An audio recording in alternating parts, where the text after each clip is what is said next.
In the year 800 CE, Charlemagne's court received a mechanical water clock that dropped brass balls on the hour to mark the time. To the Franks, it looked like a piece of engineering magic. The sender was Caliph Harun al-Rashid, ruling from Baghdad at the absolute zenith of medieval wealth. Looking at this gold Abbasid dinar from his era, you can physically see the reach of that power. Minted by a central authority, coins exactly like this financed trade from the edge of India all the way to the Mediterranean. Yet within just a few generations, the men who inherited this absolute monarchy would soon become terrified prisoners inside their own palaces, subjected to the whims of their heavily armed guards. To build their vast intellectual and economic machine, the Abbasid caliphs made a deliberate, high-risk calculation. They systematically outsourced the core functions of their state to foreign factions. They handed off their daily administration, their intellectual research, and eventually their entire military. The strategy that created their golden age is the exact mechanism that destroyed their political power. The Abbasid dynasty came to power in 750 CE by overthrowing the Umayyad Caliphate. The Umayyads had run a strictly Arab-centric state. The Abbasids won their revolution by promising equal footing to all Muslims across the empire, regardless of their ethnic background. They built a brand new capital to match this philosophy. As you can see, Baghdad was designed as a mathematically perfect circle.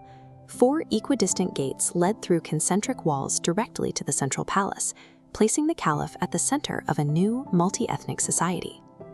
But sitting at the center didn't mean micromanaging the details.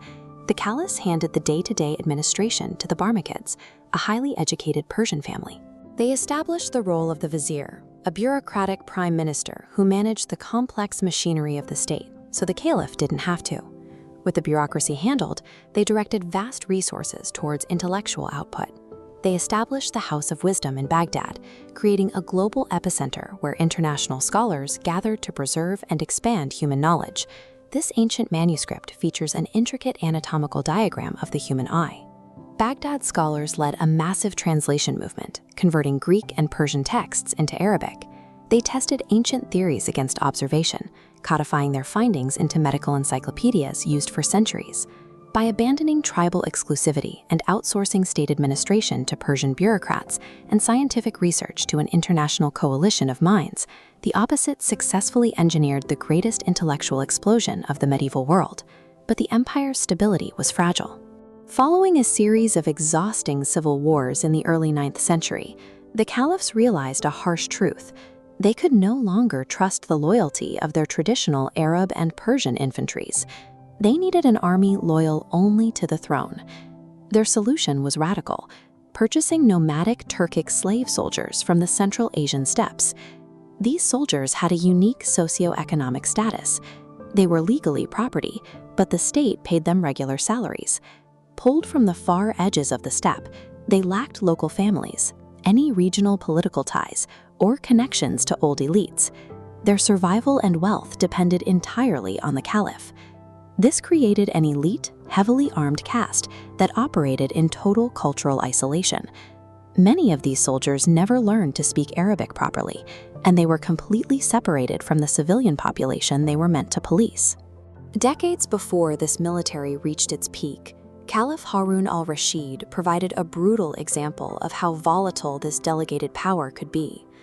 He suddenly turned on his own viziers, the Barmakids, executing his closest advisors to prevent any single family from becoming indispensable to the throne.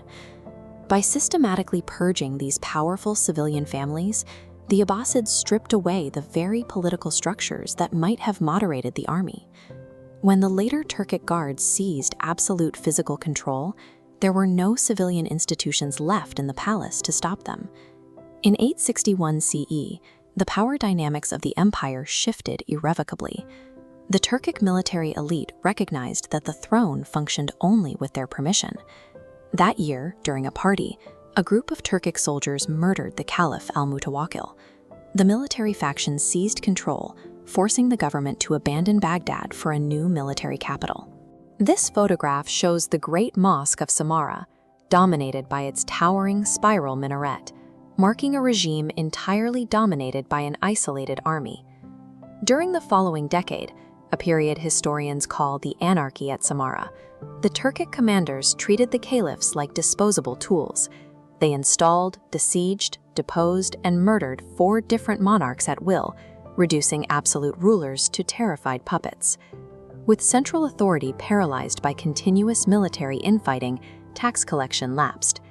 Seeing the weakness in Iraq, provinces across North Africa and eastern Iran stopped answering to the capital, breaking off to form their own autonomous dynasties.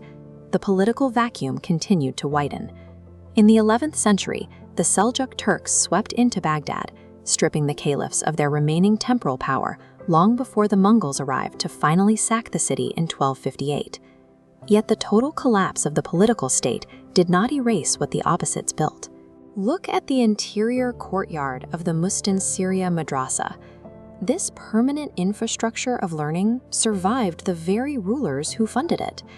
The Abbasid political machine was dismantled by its reliance on foreign swords, but because they chose to outsource their intellectual output to a vast, diverse coalition of minds, their medicine, mathematics, and philosophy endured, outlasting their empire by centuries.